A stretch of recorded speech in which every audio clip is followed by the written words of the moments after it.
Thanks for watching. Don't forget to like, comment, share and subscribe to Mufti Tariq Masood, famous scholar. ایک مسئلہ یہ ذہن میں رکھیں،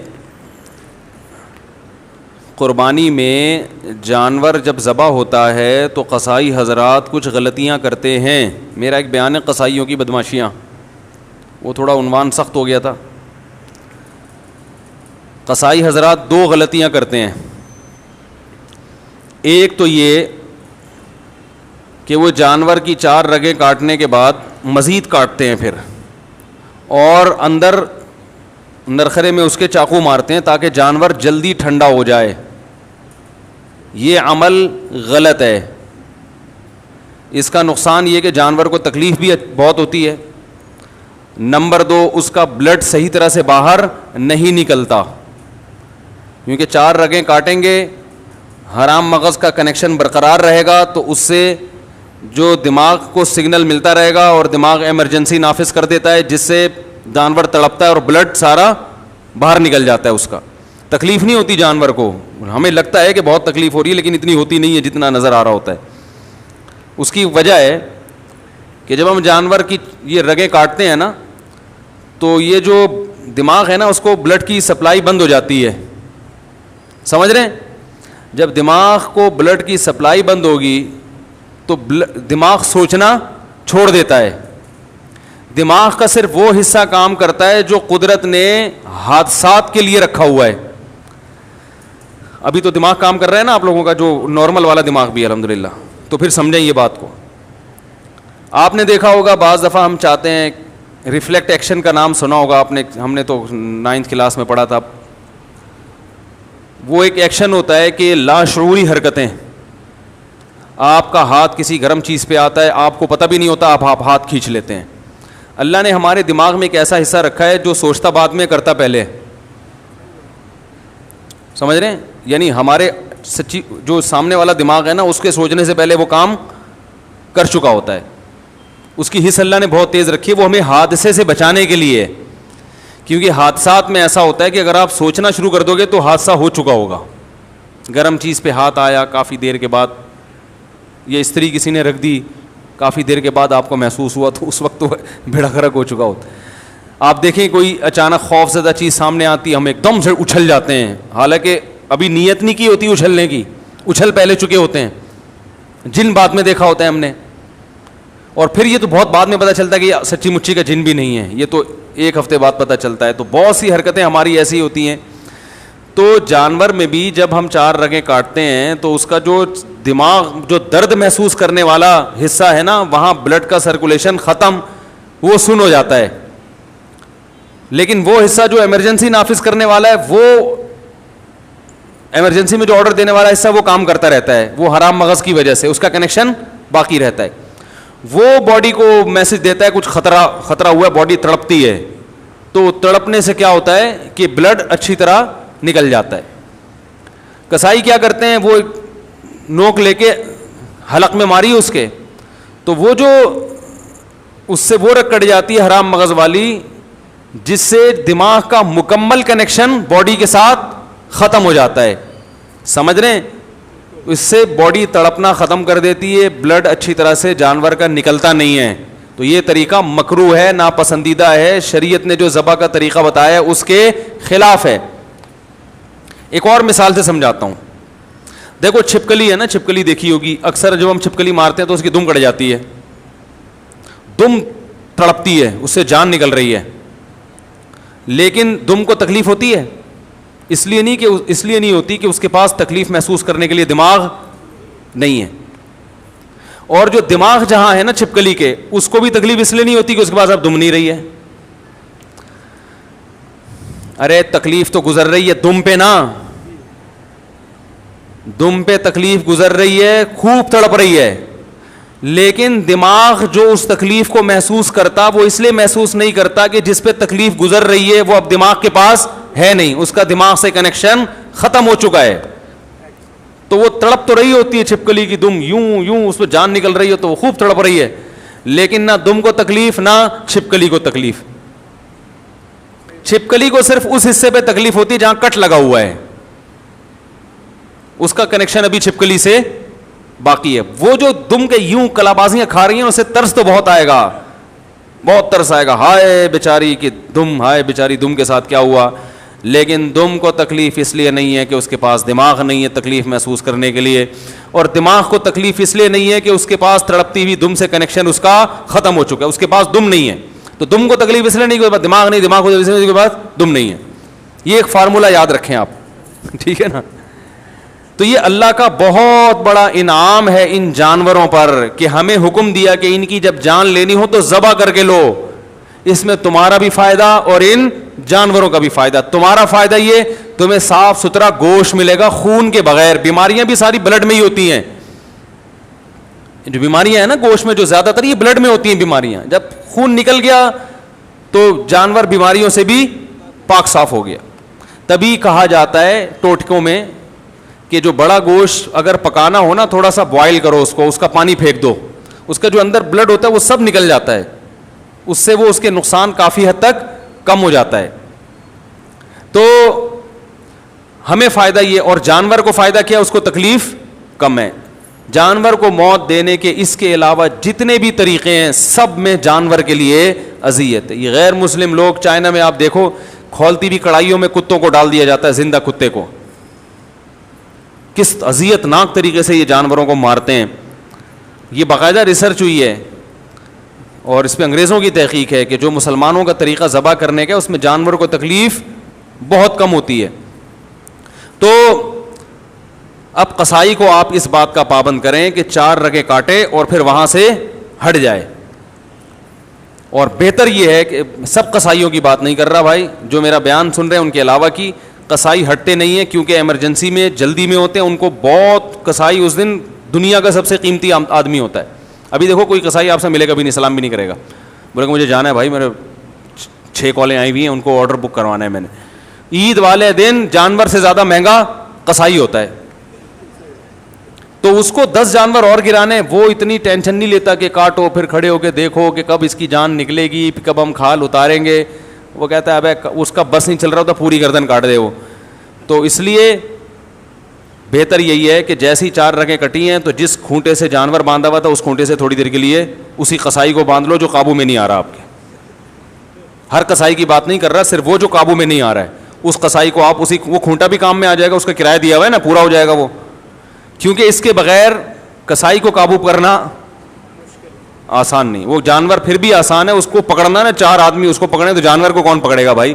تو سب سے بہتر طریقہ ہے اسی کھونٹے سے تھوڑی دیر کے لیے آپ نے جو قابو میں نہیں آ رہا اس کو باندھ دیں. آپ بولیں جب تک ٹھنڈا ہونے دو. ایک بات, ایک گڑبڑی. دوسری گڑبڑ کیا کرتے ہیں لوگ, قصائی حضرات جانور جب ذبح کرتے ہیں تو اکثر منہ میں پان اور گٹکا ہوتا ہے, وہ اللہ کا نام نہیں لیتے. وَلَا تَأْكُلُوا مِمَّا لَمْ يُذْكَرِ اسْمُ اللَّهِ عَلَيْهِ, اللہ فرماتے ہیں جس جانور پر اللہ کا نام نہ لیا گیا ہو وہ جانور تمہارے لیے حلال نہیں ہے. بھولے سے چھوٹ جائے تو ٹھیک ہے, لیکن جو منہ میں گٹکا رکھ کے نام نہیں لے رہا وہ بھولے سے نہیں چھوڑ رہا, وہ گٹکے کی وجہ سے نہیں پڑ رہا, وہ آپ کے جانور پہ اپنا گٹکا قربان کرنے کے لیے تیار نہیں ہے. تو اس سے بولیں زور سے اللہ کا نام لو, بسم اللہ اللہ اکبر, زور سے. اور یہ مرغیوں والوں سے بھی کہا کریں, ان کو بھی بسا اوقات دیکھا ہے منہ میں منمنا رہے ہوتے ہیں کچھ. بھائی اللہ کا نام جب زور سے لینے کا حکم ہے تو لے لو, کیا جا رہا ہے اس میں. گالیاں دیں گے اتنی زور زور سے, باتیں کریں گے اتنی زور زور سے, جہاں اللہ کا نام لینے کا حکم دیا بھائی زور سے لے لو, تو وہ ایسی منہ میں ہی گھما رہا ہے. تو مرغیوں والے کو بھی کہا کریں زور سے اللہ کا نام لیا کرو. سمجھ میں آ رہی ہے بات. تیسری بات, جانور توحید پرست ذبح کرے گا تو حلال ہوگا, مشرک کا ذبیحہ حلال نہیں ہے. اگر ہندو جانور ذبح کر دے چاہے 100 دفعہ اللہ کا نام لے, وہ جانور ہمارے لیے حلال نہیں ہے. بس یہ اللہ نے حکم دیا کہ جو توحید پرست ہو وہ کرے گا. تو آج کل مسلمانوں میں بھی مشرک ہیں جو اصطلاحی اعتبار سے مسلمان کہا جاتا ہے, حقیقت میں مسلمان نہیں ہے. تو کوئی بھی ایسا شخص جو اللہ کے نبی کو ہر جگہ حاضر ناظر مانتا ہو اللہ کی طرح, عالم الغیب مانتا ہو اللہ کی طرح, مشکل کشا مانتا ہو اللہ کی طرح, کہ وجہ سے اللہ مشکلات پوری کرتا ہے, نبی بھی اسی طرح اسباب سے ہٹ کے نبی مشکلات پوری کر سکتے ہیں, چاہے وہ دیوبندی ہو, چاہے وہ اہل حدیث ہو, چاہے وہ بریلوی ہو, چاہے وہ شیعہ ہو, کوئی بھی ہو. جو اس نوعیت کا شرک کرے گا اس کا ذبیحہ بھی حلال نہیں ہے. تو اب میں یہ نہیں کہہ رہا کہ آپ وہمی بن جائیں, کسی کے گھر سے گوشت آ رہا ہے تو آپ دیکھیں بھائی قصائی سے پہلے میرا انٹرویو دلواؤ, میں اس کے عقائد پوچھوں گا. اتنے تکلف کا حکم نہیں ہے. مسلم کنٹری ہے تو یہی فرض کیا جائے گا سب مسلمان ہی رہتے ہیں. پہلے سے کسی کے بارے میں یقین ہو جائے کہ یہ شرکی عقیدے پر ہے, اس سے ذبح نہ کروائیں. پہلے سے نہیں پتا تو مسلمان ملک ہے, ہمیں یہی حکم ہے کہ ہم سب سے کیا گمان رکھیں, اچھا. سمجھ رہے ہو؟ ہاں پہلے سے پتہ چل گیا, کیونکہ بقرعید کے دنوں میں بہت سے غیر مسلم بھی قصائی بنے ہوئے گھوم رہے ہوتے ہیں, سمجھ رہے ہیں؟ تو پہلے سے پتہ چل گیا تو پھر احتیاط لازم ہے. سمجھ رہے ہیں کہ نہیں سمجھ رہے؟ یہ تیسرا مسئلہ ہو گیا. تو بس یہ تین, اور تو کوئی مسئلہ نہیں پوچھنا کسی نے. ہاں دوسری بات یہ کہ بھائی جانور کو حدیث میں آتا ہے فَلْيُرِحْ ذَبِيحَتَهُ, جانور کو ذبح جب کرنے کا ارادہ ہو تو اس کو آرام پہنچاؤ. اناڑی کسائی بعض دفعہ آ جاتے ہیں, 1 گھنٹہ جانور کو گرانے میں لگا دیتے, جانور کی واٹ لگ جاتی ہے بیچارے کی. ایک تو آخرت کا سفر ہے اس کا, وہ تو کم از کم تمیز سے اس کو اللہ میاں کے پاس بھیج رہے ہو تو تمیز سے بھیجو اس کو اللہ میاں کے. وہ ادھر سے دھکے ادھر سے وہ بہت مصیبت بنا دیتے ہیں. ماہر قصائی ہوتے ہیں, ان سے کام کروانا چاہیے. اور ذبح خود کرو, قصائی سے آپ جانور گروا دیا, ذبح خود کریں. آپ کو اپنے عقیدے کا بھی پتا, آپ اللہ کا نام بھی لوگے, کم از کم منہ میں گٹکا تو نہیں ہوگا نا آپ کے. علماء کہتے ہیں کہ نیک آدمی کے ذبیحے کا اثر گوشت میں آتا ہے, تبھی تو اللہ نے کہا کہ مشرک کا ذبیحہ حلال نہیں ہے, کچھ تو ہوگا نا اس میں. ٹھیک ہے, اس میں ایک بڑی حکمت یہ بھی ہے کہ وہ غیر اللہ کے لیے کیا کرتے تھے. تو خود کریں ذبیحہ, اور خواتین بھی ذبح کر سکتی ہیں اگر وہ گھر میں ہیں, پردے کا انتظام ہے. خواتین اللہ کا واسطہ روڈوں پہ نہ آئیں, بے پردہ ہو کے نہ نکلیں. آج کل یہ تہواروں کے نام پہ خواتین بے پردہ ہو جاتی ہیں, تو جہاں اپنے سارے محرم موجود ہیں, بے پردگی کا کوئی خطرہ نہیں ہے, تو وہاں وہ اپنے گھر میں اپنا بکرا خود ذبح کریں, اور پھر چھری کو چھپا کے رکھ دیں. آپ لوگ سے گزارش ہے تو جو ہے, یا پردے میں آ کے کر لیں ذبح, تو اپنا ذبح, ورنہ کم از کم آپ کر لیں. تو کسائی اگر اچھا ہے, دیندار ہے, تو ہمیں کوئی کسائیوں سے چڑ نہیں ہے بھائی, ہمیں یہ اعمال اچھے ہونے چاہیے. قصائی اگر نیک آدمی ہے تو قصائی اس سے ذبح کروا لیں. قصائی بھی بہت نیک بھی ہوتے ہیں, اچھے بھی ہوتے ہیں, ان میں برے بھی ہوتے ہیں, ہر طرح کے لوگ ہوتے ہیں. ہم میں اچھے برے ہر طرح کے ہوتے ہیں, تو ان میں بھی ہوتے ہیں.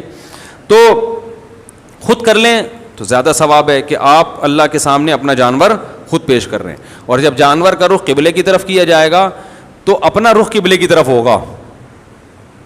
تو لوگ جانور کو اس اسٹائل سے گھماتے ہیں کہ خود قبلے کی طرف پیٹھ, یہ سنت عمل ہے, ضروری نہیں ہے. اس لیے کہہ رہا ہوں کہ بعض دفعہ جانور اتنا موٹا گھوم نہیں رہا, اب صبح سے لے کے دوپہر تک گھمانے میں لگا دیا اس کو قبلے کی طرف, وہ بددعائیں دے رہا ہے. تو اگر آسانی سے گھومتا ہے ٹھیک ہے, نہیں تو جدھر منہ ہے ادھر ہی کر دیں ذبح. اس کو قبلے کی طرف رخ کرنا کوئی ضروری نہیں ہے, آسانی سے قبلے کی طرف ہو سکتا ہے. اس طرح سے اس کی ٹانگیں قبلے کی طرف ہوں گی تو آپ کا سینہ قبلے کی طرف ہوگا. سمجھ رہے ہیں نا؟ تو اس طرح سے وہ قبلے کی طرف ہو جائے گا آپ کا سینہ. یعنی آپ جب ذبح کر رہے ہو تو آپ کا رخ کدھر ہو؟ قبلے. تو اس سے جانور قبلہ رخ ہو جاتا ہے. اس کو کہتے ہیں جانور کا قبلہ ہونا. یعنی ہو انسان رہا ہے لیکن اسٹائل کیا ہے, تعبیر یہ ہوتی ہے کہ جانور, تو جانور بھی ہوتا ہے, آپ بھی ہو رہے ہوتے ہو. تو اور اس کے بعد وہ دعا پڑھ لو, انی وجہت وجہی للذی فطر السماوات والارض حنیفا وما انا من المشرکین. بعض لوگوں کو وہ دعا آتی نہیں ہے تو دیکھ کے پڑھ لیں. اگر دیکھ کے بھی نہیں پڑھنی آتی تو جانور کو اپنی دعا کی بھیٹ نہ چڑھاؤ. میں نے کئی دفعہ دیکھا ہے جانور کو لٹایا ہوا ہے, 20 آدمی اس کے اوپر بیٹھے ہوئے ہیں, چھری رکھی ہوئی ہے, وہ بیچارہ پریشان دیکھ رہا ہے. ابھی تک تو میری ایسی سیوا ہو رہی تھی, ہر آدمی میرے ساتھ سیلفیاں کھنچوا رہا تھا, جس کو محلے سے پھول ملتے وہ میرے گلے میں لا کے ڈالتا. سروس اسٹیشن کھل گئے ہیں باقاعدہ, یوٹیوب پہ میں نے دیکھا. ایک بیل کا سروس 200 روپے میں, وہ جو جس پانی سے گاڑیوں کی سروس ہوتی ہے اس سے بیل کی سروس ہو رہی ہے. ہو گیا یہ واقعی, بیل دھل رہے ہیں بھائی, پورے ڈیٹول سے نہلایا جا رہا ہے, اس کو تیزاب سے کلیاں کروائی جا رہی ہیں, اس کے برش کیا جا رہا ہے بہترین چمکا کے, سرسوں کا تیل کی مالش کر کے. تو وہ جو بندہ ہے نا وہ بیل لگ رہا ہوتا ہے اس کے سامنے جو کھڑا ہوا ہوتا ہے وہ بیل انسان لگ رہا ہوتا ہے, اتنا چمکا دیتے ہیں اس کو. تو ایسا چمکا دھمکا کے وہ بیل کہے گا اتنا مجھے پروٹوکول. اور اب کیا ہو رہا ہے, اب آپ کو نہ دعا زبانی آتی ہے نہ دیکھ کے پڑھنا آتی ہے, اب آپ وہاں ہجے کر رہے ہو, اللہ انی وجہت پڑھا ہی نہیں آ رہا. وہ بیچارہ لیٹا ہوا ہے, 2 گھنٹے ہو گئے یار, اس کو کس عذاب میں ڈالا ہوا ہے. تو بھائی نہیں آ رہی, بسم اللہ ہی اللہ اکبر بس. اور اردو میں کہہ دو اللہ تیرے لیے. کس کے لیے ہے؟ یہ تیرے لیے قربان, اتنا بھی کافی ہے. ورنہ عربی یاد کرو اچھا ہے, نہیں یاد ہوتی تو اتنا ٹائم نہ لگاؤ کہ اس بیچارے کا بیڑا غرق ہو جائے, کیونکہ جس نبی نے دعا سکھائی ہے اسی نبی نے یہ بھی حکم دیا ہے کہ جانور کو راحت پہنچاؤ, اس پہ ظلم و زیادتی مت کرو. تو یہ حکم زیادہ اہم ہے. اور یہ بھی حدیث میں آتا ہے کہ اپنی چھری کو تیز کر لو. بعض دفعہ یہ بھی دیکھا کاٹ رہے ہیں, کٹ ہی نہیں رہی, پھر کہتا ہے بھائی چھری تیز کر کے لا. تو یہ پہلے کر لینا تھا بھائی, یہ کام پہلے کر لینا تھا. تو یہ ساری بدماشیاں ہوتی ہیں. اللہ تعالیٰ حفاظت فرمائے, تمیز سے قربانی کی توفیق عطا فرمائے. وہ Thanks for watching. Don't forget to like, comment, share and subscribe to Mufti Tariq Masood Speeches channel.